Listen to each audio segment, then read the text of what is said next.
Je m'appelle Lisa Pélisson, je suis artiste céramiste. J'ai appris la céramique depuis longtemps, j'ai commencé ça en tant que loisir et puis je me suis professionnalisée avec des écoles, les arts décoratifs à Strasbourg. Et donc vous avez devant vous ici une des sculptures issues de la série Doudoune Caverne. C'est une des pièces parmi une série où je travaille différentes matières. Je crée des sculptures principalement pour mon travail. Ici, c'est présenté comme des objets. Et je travaille aussi l'installation.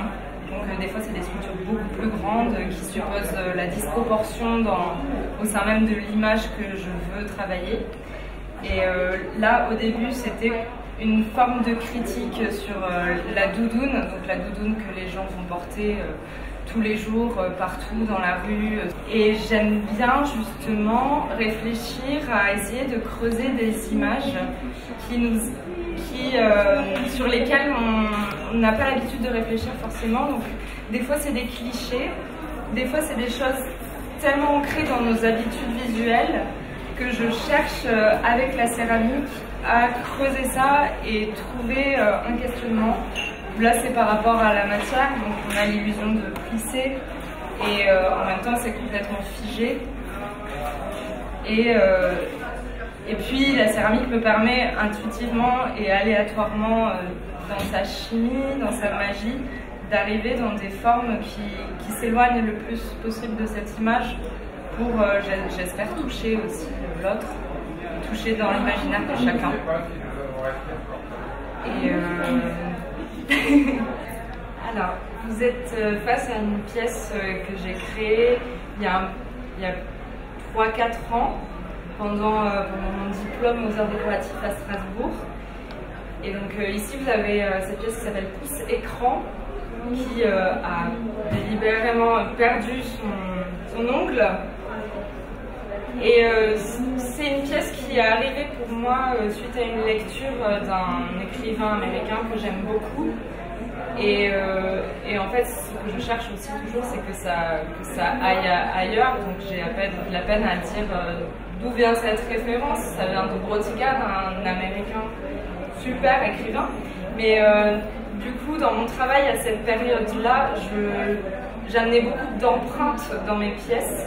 Parce que je me rendais compte vraiment de l'importance de la matière que je travaillais et de ce vers quoi je voulais aller en cherchant à questionner les matériaux de notre monde aujourd'hui. Et du coup, je suis aussi arrivée sur cette pièce de pouce disproportionné grâce à ça. Donc ça s'appelle aussi pouce écran parce que ça renvoie aussi à notre monde d'aujourd'hui qui est dans tellement de virtualité que j'ai cherché aussi à laisser transparaître ça, à avoir ce filtre-là qui laisse apparaître tout notre monde qui s'avère très tactile mais qui ne l'est pas du tout aussi.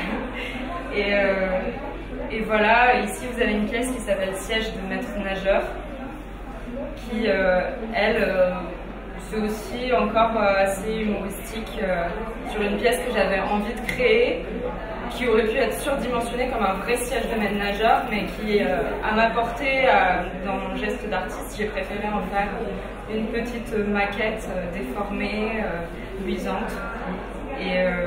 Et là, encore avec mes gestes de céramiste, j'ai récupéré des rebuts d'atelier pour en ajuster et en coller grâce à l'émail.